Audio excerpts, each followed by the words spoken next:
Hi, everyone. My name's Jackson. I'm here with Omar, my co-host. We are talking some more college football here on the Hardware Podcast, following what was a very controversial college football playoff ranking Tuesday, which I am joyous about, but Omar has some disagreements with the placement of some certain SEC East teams.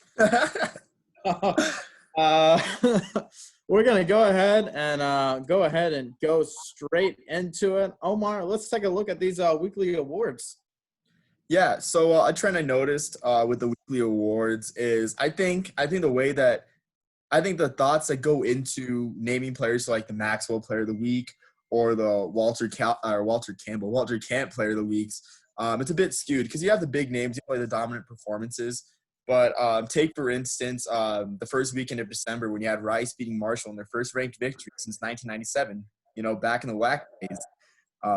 You had Rice's linebacker, Blaze Aldridge, had 10 tackles, half a tackle for loss and a pick, one of 5 interceptions for the Owls against that day of Grant Wells. Yet that week for the Walter Camp Defensive Player of the Week, Michael McFadden, who had a solid game in his own right in a nationally relevant game. He had 9 tackles, 6 solo, 2 tackle for losses, and 2 sacks against Wisconsin. Like that's a great performance, but I mean, it just wasn't as groundbreaking, I think, as the Rice performance. You also bring up the Maxwell Defensive Player of the Week and the Bednarik Player of the Week. That was Nate Landman, who sorry, I'm looking at his stats here. He had 16 tackles against Arizona, 12 solos, 3.5 stops for loss, and a sack, which are really impressive stats. But you take everything into account with Arizona being a pretty poor team out in the Pac-12. Granted, this was before their 77 shellacking. But I really think Blaze Aldridge got robbed. And another guy for Rice you can put in is Naeem Smith, who brought the offense for the Owls when they were lacking. He had a pick 6 and 3 tackles. So why not name one of those guys? The Maxwell Depot. I'm not going to try to pronounce that again. The defensive player of the and the Walter Camp Defensive Player of the Week. So I think stuff like that should be taken into account, groundbreaking performances as a team and who led the way for those. Right. I mean, I think leadership is a big part of that. Is kind of, if you're watching that Rice performance, kind of who was the leader of that, and hopefully that usually lines up with the statistical, whoever's outstanding statistically. It doesn't always happen. If you can only give it to one guy, you hope it would go to kind of that leader that kind of rallied of that particular game. Yeah, I mean, it's a tough decision. I mean, a lot of these guys played excellent. You just read off those stats. I mean, the guy who didn't win it had a pick 6 and 3 tackles. So, I mean, it's just, excellent performances just pretty much all around. But, yeah, I mean, it's tough with these weekly awards. Thankfully, they're not, chiseled in stone. I mean, they are, but it's not the end of the world if they kind of mess it up. But hopefully we can see a little bit more accuracy with these end-of-season awards. Yeah, so another example we were discussing beforehand is with Amari Jones and Tulane. Tulane had their win against Army, on November 14th. And at that week, Army was ranked 25th in the coaches poll. And this was Tulane's first win against a team ranked in any poll since '84. And we know about the heartache they felt first at SMU and then later in the year against Tulsa. My heart feels for the Tulane fans, because Army hasn't been an AP-ranked team since '71, and it hurts every time we lose to an AP-ranked team. But, without further ado, Amari Jones, I thought he was snubbed from the Horning Award. So the Horning Award's a newer award, more obscure, for the most versatile player in college football. And Amari Jones' stats look like this. He had 60 rushing yards and 5 carries, so he had good explosiveness and a touchdown. He had a kick return for 14 yards, which isn't too great, but again shows his versatility, and a catch for 6 yards.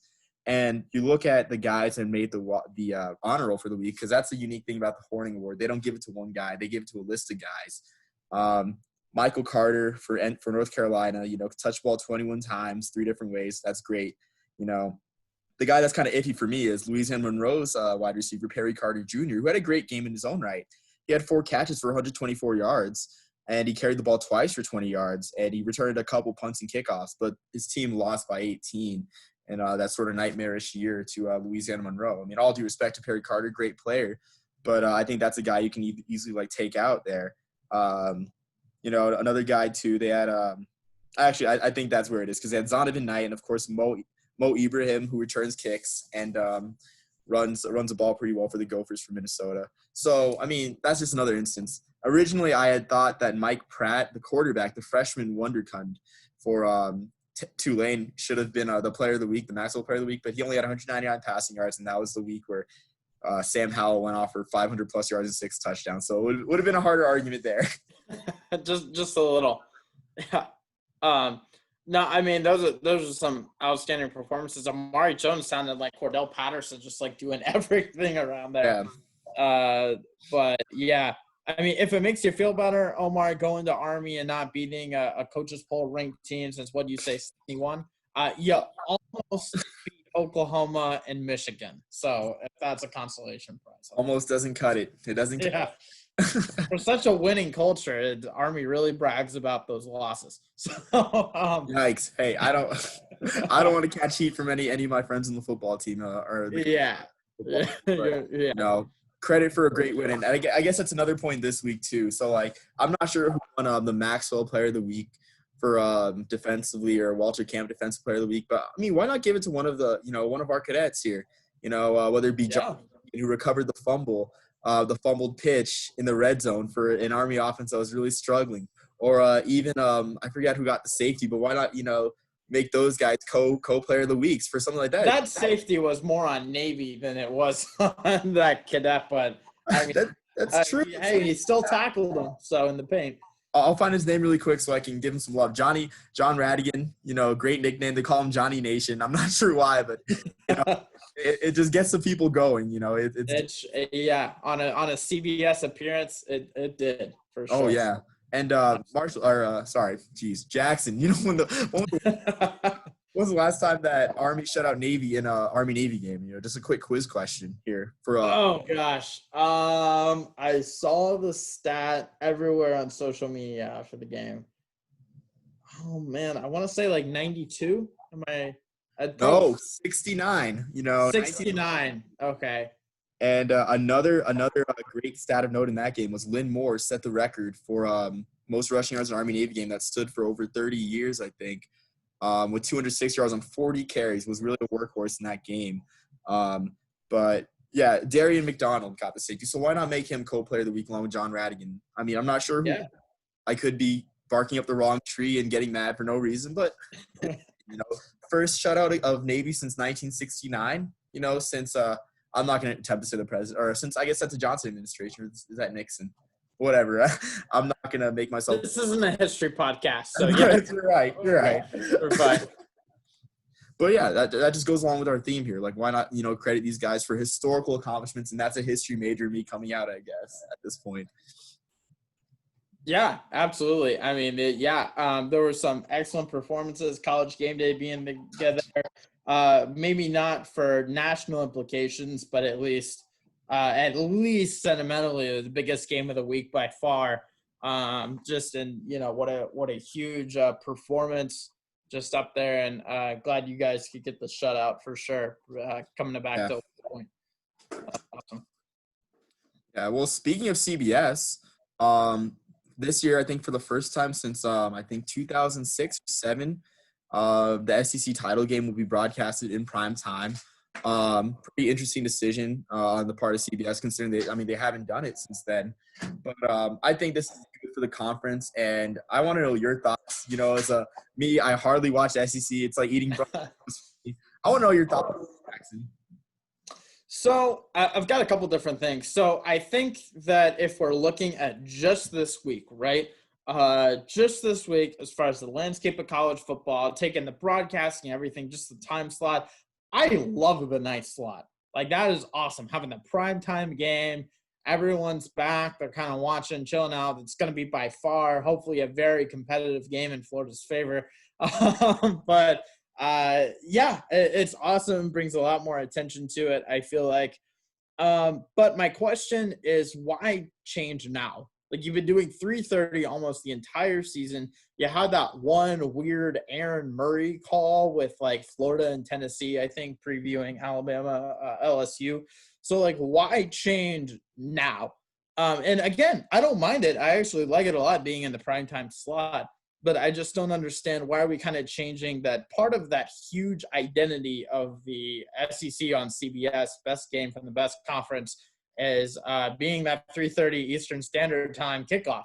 And why are we changing that now? Like, I just don't get that. We have that one exception every year that CBS gets in that contract. But, yeah, it's an interesting move. The better game is Notre Dame Clemson, so I kind of feel bad for ABC getting that 4 o'clock slot instead when that's probably going to be the better game. So, yeah, I like it. And if it's a sign to come of anything with that new SEC ABC contract, that I can't wait for it to start. It's going to be awesome to have Chris Fowler as opposed to Gary Danielson. So, yeah, I'm excited for it. It's kind of like a weird change, and I'm curious. Is this kind of like them testing out the market to where maybe in that last year or two of the CBS contract, maybe we're going to start switching to more primetime games? But yeah, I mean, for this week, I can dig it. So I'm excited. Yeah, I think so here's me, the group of 5 guy, me like seeing how, I can, benefit the group of 5 with this idea. So you look back at when the SEC title game used to be a primetime telecast. What preceded that game? The Army-Navy game, usually in most years.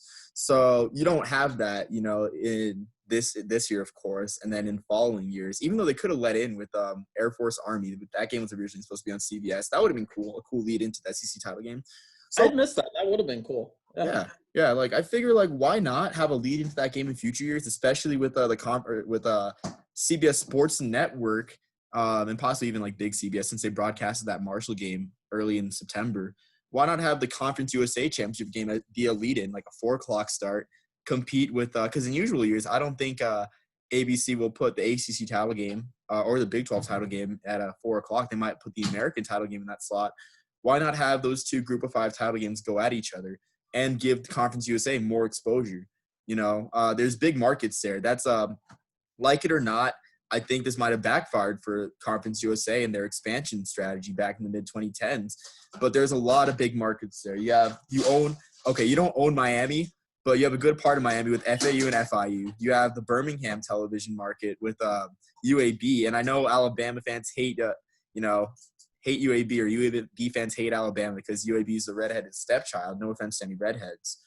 But and then like there's just plenty I've never heard that one before. Yeah, there's like a beef when UAB got shut down. There's like a beef between like some like UAB like backers and whatnot, some like speculation. But there's like they've got Texas markets too on the west. Like there's big markets, so like why not try to use them with CBS? So I think it's interesting you bring up like these markets. I think I saw on College Football Live the other day them talking about Cincinnati, and I think they're ranked went down a spot this week to 9 in the recent playoff rankings. If they're in any Power 5 conference, Cincinnati is much more talked about and much more respected. Think of how great that market is, and Cincinnati. That would be awesome, but it's just because they just get punished for being a group of 5, when in reality, if they could make that transition, man, that would be an incredible market and such a more respected football team. Yeah, and it always seems like with these urban schools, like just thinking about it, the American is a big market conference, and you got a lot of these like schools in the metropolitan areas that have a hard time, just like starting off with a good tradition. They're competing with pro teams, or the campuses just aren't there because they're locales. Like it's a good point you bring up there, and I think that shows in Conference USA too, where you have like UTSA starting up their program in the early 2010s, which we'll get to UTSA later. UAB starting off or bringing up their program up to FBS in the late 90s. Just like stuff like that. It's just hard to, start up schools like in these big markets, harder than you think. Yeah, that is very true. You're right. Startups are going to be hard for those programs. They kind of build excitement, especially if you have a NFL team or any kind of professional team in that market area that already kind of defines the sports scene of that city. But hey, there's college football fans everywhere. So College Game Day in New York City proved that in the least friendly college football place in America, it seems like. And what a huge crowd that was a few years ago. So yeah, There's college football fans everywhere, but maybe for a new team, yeah, you're right. That is kind of difficult. Yeah, I mean it's an upward fight to say the least. Well, I mean speaking of CUSA, not just about the Marcus, but there's actually good ball being played there. It's not just Marshall and well, I guess UAB. Even though UTSA got screwed, I'm not gonna. I've made a lot of friends on Twitter, UTSA fans, just like for taking up their cause because they just got screwed by the league offices. In my opinion, there's no way a 4-1 team should get in over a 5-2 team in conference, but. Anyway, well, speaking of Conference USA, Tyrrell Pigrome, if that name sounds familiar, he started the game against Texas for Maryland, where Maryland beat Texas at a Darrell K. Royal. Yes, he's floating around at Western Kentucky, but he's having a very historic year under the radar because, well, he plays for Western Kentucky, But this year, Pigrome has 9 touchdowns and no picks and over 200 passes. And only one quarterback ever, as far as I know, according to the NCAA record book, has done this before, and that's Matt Blunden for Virginia in 1991. And I think he was snubbed for the Johnny Unitas Golden Arm semifinalists. And I mean, yes, you have like a lot of big names here, but we're talking like something historical that probably won't happen for like the next 50 years or like 20 years at least, with the guy not throwing any picks. And I don't want to jinx him before the Lending Tree Bowl. For the season, I want to know your thoughts on this, Jackson, whether you think he got snubbed or, if this award shouldn't be as much for like historical accomplishments. Yeah, absolutely. More than 150 passes and no interceptions. That's a very impressive list right there. I'd love to know, I don't know off the top of my head, I don't see on our notes here, what is that completion percentage for him? Do you know that by chance? It was in the low 50s. I can pull it up really quick. Okay. Yeah, so not atrocious, not terrible, not great either. What gets me is like the 9 touchdowns. Like no interceptions is great, but I'd rather have like a Kyle Trask with like 38 touchdowns and 5 interceptions than no interceptions and a handful of touchdowns. But yeah, I mean, is it enough to be? Because that's a stat that hasn't been made in a long time for a reason, because it's a very difficult thing to do, no matter what your completion percentage is or no matter how many touchdowns you've been thrown. I'd like to know if we're looking from like kind of a scouting perspective. Are you not taking enough risks? Are you just always playing the safe ball? So yeah, I mean, it's something that should at least get you a semifinalist. Should he like be a finalist or win? I don't think so. Not over some of these guys like Ian Book and Trask and Jones. But should he be on the list? Yeah, he should be recognized at the very least. Yeah, and I mean, I agree. His stats sort of indicate that, there's not a lot of risk there because he averages per attempt 5.4 yards per attempt. And he's completing 58% of his balls, but he's got 154. He's actually averaging less than 10 yards a completion. So that kind of gives you a look into West Kentucky's offense. They have a good running game. Pigrome's had some great running games, which, I guess pretty good, which I'll go into detail in a second here. But there's just not much risk in the offense. But you can't deny like that he's like the right quarterback for like the way they play ball. Because lately, Western Kentucky's defense has been incredibly strong. Like starting the Chattanooga game, they've allowed 10 points, I think, 3 times through the last 5 games, and then they allowed 19 and 21 in the last couple games. In the couple games where they didn't allow less than 10 points. So he's like the guy. He's managing the game, and he's just not making mistakes. There's something to be said for that. And plus, he's brought it against like elite competition to some degree. I mean, it was kind of fun looking at common opponents with the candidates because like there wasn't much crossover being like Conference USA and like Power 5. Pigrome had 129 yards and a touchdown pass with 68 rushing yards, 90 non-sack rushing yards against Louisville. I didn't put Ian Book's stats. That's my mistake. But for instance, Derek King had a much more flashier game with 18 of 30, 325 yards, three touchdowns.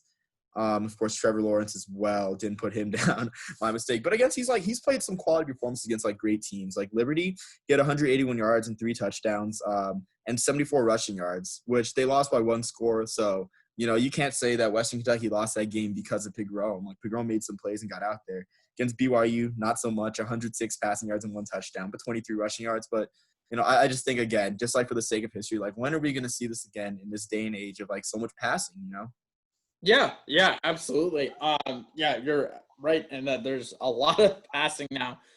And so, yeah, it's an impressive stat, and I'm glad we're at least giving him some recognition to Mount London. But yeah, I now that we're talking about this, I kind of want to watch the Western Kentucky offense to see exactly what kind of system, what kind of scheme they're doing here, because they're doing something right. So Yeah, I think it's just a short pass. It's just like, reading that stat with like you know, just like less than 10 yards per completion. I'm pretty sure it's just like short passes, and like they have a good downhill running game with which Pigrome can right, do a good amount. I think on the year, looking at his stats, rushing, he has, sorry, just bear with me for a second. He has a 328 rushing yards, and of course, like sacks are accounted for, or are taken out of his rushing totals. But they allowed him to make some plays. But yeah, like I mean, I take the cause, the group of five. It's it's a very tiring cause. Like sticking up for the group of five. But I think again, if this were a Power Five player doing this, like I think I take his side as well. Because like no picks is no picks. And it's only been done once before. right, absolutely. It would be all over. You couldn't get away with it if it was any Power Five player doing it for Yeah. sure. Yeah, that's awesome. I'm glad we're bringing him that recognition, and hopefully there's some kind of award that we can we can hand to him at some point, because he's been doing an awesome job. I guess that's where we make our own award. The Hardware Podcast, offensive player of the year, or like history maker of the year. We can probably make something up and hopefully get a Tyrrell no picks. I don't want to jinx him. No picks Pigrome on on the podcast. But We speak. should just have, like, on right after the college football award show on ESPN, we should just have our own hardware podcast exclusively group of five in Florida. So Oh, in Florida. Okay, you gotta include Florida. Hey. Yeah. I'd be down. Maybe not Florida, but I'd be intrigued. you get the idea. Yeah. Yeah, I get the idea. But moving on to our next CUSA groundbreaker, we have Sincere McCormick, who, if you don't know the name, he plays for UTSA, Texas San Antonio, out in the Alamo Dome, and he's a semifinalist for the Doak Walker. He has 1,345 yards and 11 touchdowns in 11 games, 5 100-yard games, and 1 200-yard games. But he's had some really good games. Like I think it was 197 against not North Texas, against Texas State, and over 200 against North Texas. So he's had some quality games. Competition hasn't really been there except for BYU, which he was mostly quiet in, 42 rushing yards.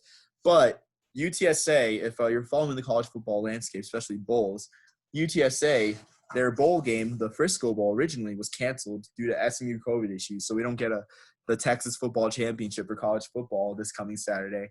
But instead, believe it or not, they upgraded to playing the First Responder Bowl, which not only is against a Big 12 team, likely Texas Tech or Kansas State, but it's on ABC, the bright flashing lights of network TV. So I want to ask you, Jackson, do you think the Walker Award announces the Doak Walker Award announces their finalists on the 21st? So he might not make the cut, but if McCormick makes the cut, do you think that he can be helped by a performance against a Power 5 team on ABC on a Saturday too, granted? It absolutely can't hurt, for sure, being an ABC appearance in the First Responder Bowl.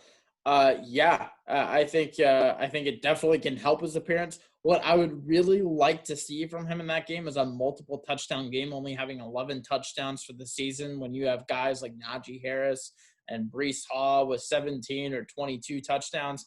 He's going to need some help, like at least 2, hopefully 3 or 4 touchdowns in that performance. If he could pull off just one Jarrett Patterson game, then absolutely he could sneak in there. I would also like to see this weekend. I personally would like to see a bad Harris game, and for McCormick's sake, maybe a bad Hall game that maybe they could sneak in there. That because especially Hall and ETN, I'll go ahead and throw ETN in there too. ETN and Hall, if they kind of have a very lackluster game, maybe no touchdowns, a shade over 100 yards. Yeah, absolutely. With an outstanding performance by McCormick, we could definitely see him sneak in. Yeah, and I mean it's tough though too because like they do have the advantage of like the guys like Hall, who I wouldn't mind seeing Hall as a finalist being from Iowa State with like the great year they've had. Even though I do have qualms with Iowa State's ranking in the college football playoff, I won't go over that. Even though like I mean Brees Hall like having a great year for the Iowa State team, I would like to see him as a finalist. I think they got to put Patterson for like the transcendent performances that he's had in such a little time. 400 rushing yards. I think to be in the ranks of like LaDainian Tomlinson, Melvin Gordon, greats like that. Like you got to put him there. I think it leaves like a third spot, like you said. Maybe I mean maybe Harris has it sealed as like the third finalist with 22 touchdowns, which like blows my mind, which kind of throws fire to your Mac Jones debate. I know you love hating on Mac Jones because he's got such a great supporting cast, which throws fire on that debate. But I just don't know if a bad game against Florida is enough to kick Harris out because he plays for Bama. It's all about the name on the back, as we see in the college football playoff, because Georgia's number 9, even though the best win is against 5-win Auburn. I digress. I'm sorry. But, yeah, it's all about the name on the back. And plus, he's having an amazing year with 22 touchdowns in 10 games and 1,084 yards. Like, I think he's a finalist. But I mean, I'm rooting for McCormick. I will be watching that First Responders Bowl for sure, just for the intrigue and, the group of 5 on ABC. What gets me about McCormick is having more carries than Brees Hall, who just has an absolute workload over there at Iowa State, yet less touchdowns than Muhammad Ibrahim. Apologies if I'm saying that wrong. Running back out of Minnesota. I don't quite get how you have that many carries. And is it just as a whole for UTSA, red zone inefficiency? Like, what exactly is going on there that you have so many attempts and you have almost 1,400 yards in 11 games, yet only like 11 touchdowns? I just don't understand quite what that efficiency, why that's happening. And I mean, we definitely need to see a multiple touchdown performance to see if he has any hope of sneaking in there. Because you're right, the name on the back is what matters for a lot of these things, especially for the voters that don't do all that much research. So he's going to have to just go off like Patterson has the past couple of weeks in order for him to get noticed. Yeah, and I can't really answer that question for you. Like, just like I haven't watched UTSA that much aside from the Army game, which McCormick had over 100 yards. And I think, in a weird kind of like tertiary type way, Army's game against Army's defensive performance against Navy in America's game, holding the Navy offense to 108 rushing yards. And aside from Xavier Arline's huge 50-yard run in the third quarter, which made me nervous in the Corps Cadets, you had like 50 yards on like about 30 carries. That's it. For Sincere McCormick to have a performance of over 100 yards, 16 carries, efficient against a defense, which pretty much everyone knows. I mean, the Sports Business Journal came out. The TV ratings for Army Navy, surprisingly, no offense. I mean, it's usually this hasn't been the case where since 2008, where the Army Navy game's been pit against a good, sort of a heavy slate. Like in a watched game where people know that the Army defense is great and they look at the stats and say, Sincere McCormick had 133 yards on 16 carries. This guy's elite, I think in a weird way, that kind of helps him out. And like, I'm not saying that because I'm biased, but it is interesting you bring up like the whole touchdowns thing, because I think part of it as well is they have a big quarterback, Frank Harris, who has 8 rushing touchdowns himself. So I think I did not know that. That changes things. Yeah. I just looked at it. Like, I think Harris is having a good year running the ball as well. Like 5.7 yards a carry on 77 carries. You would take away sacks, like that yards per carry goes up and the yards go up. Like, it's just like splitting up the opportunities. I think that's why we're like Hall's the go-to guy. Harris is a go-to guy. Not so much with McCormick because you got, a big-bodied quarterback running for touchdowns. Yeah, absolutely. I mean, it could be kind of like a Mark Ingram, Lamar Jackson situation where you're splitting carries with the running back or with the quarterback. And it's not that 2 running back system, but it just doesn't pad your stats for sure if you're not the go-to guy in the running game or if you're having to split the responsibility. Yeah, I mean, exactly. Like, I mean, I think touchdowns might be a little bit overrated because I know Christian McCaffrey in his 2015 year had like a low amount of rushing touchdowns because Stanford kept handing it to a bigger back, Raymond Wright, by the goal line. And so that guy Wright had about 10 touchdowns and McCaffrey had, I think, like 9 or 10, but like not as much as you would think. So, I mean, that's always, I wouldn't say it's a problem because it gives that team more options, but it's, for awards voters, they see that and I guess it kind of turns them away. For a lot of running backs, it's what you do between the 20s that matters. And it sounds like McCormick's doing great at that. Unfortunately, those don't get on SportsCenter. So that's an issue with a lot of these things. Unfortunately, if you're Conference USA, that also doesn't get on SportsCenter too. Yeah.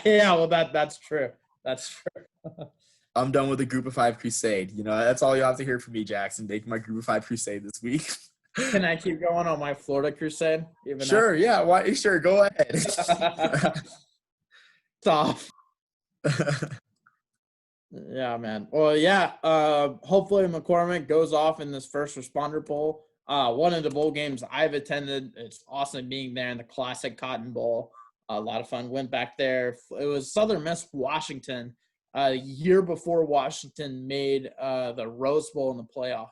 So, or no, it wasn't the Rose Bowl in the playoff. It was the Peach Bowl. Yeah, you're right. It's Peach Bowl against. It was a Rose Bowl rematch. It was a Rose Bowl. Yeah, that's right. It was the year before that, so that was awesome to see them be first responder bowl champions. But got some free Zaxby's too. Oh, always a win. Awesome.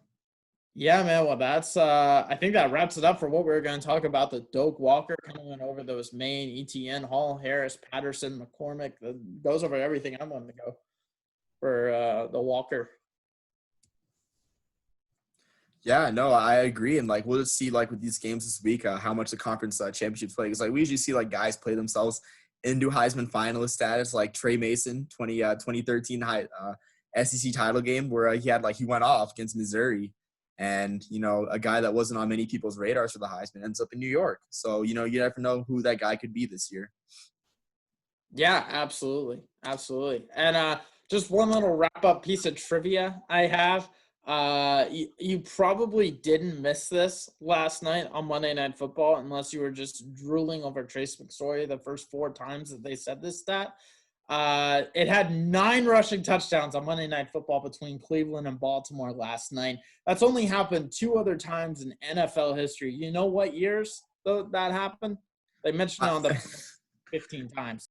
I saw the stat, that was a rare one Monday night game I was watching, I had no homework. It was 1922. Stapletons. Twice. I think it was the Rhode Island Stapletons or something like that. Staten Island, I think. Staten Island? I think. I don't know. Was it Staten Island? I don't know. Rock Island. I know Rock Island was one of the teams, and the Louisville. Those are the 2 that I caught on. Yeah, but man, what a game. If you loved offense, if you don't love offense, then that was not the game for you. But what a classic game. Ironically, it was the first Monday night or Thursday night game I didn't fully watch, but or not. So I really did not luck out on that one. I was wrapping Christmas presents. So, yeah. Gonna wait another time for that? Yeah, man. Well, awesome. Well, enjoy your rare prison break, and I am going to enjoy a not so rare homeworkless night now that I'm at Texas Tech.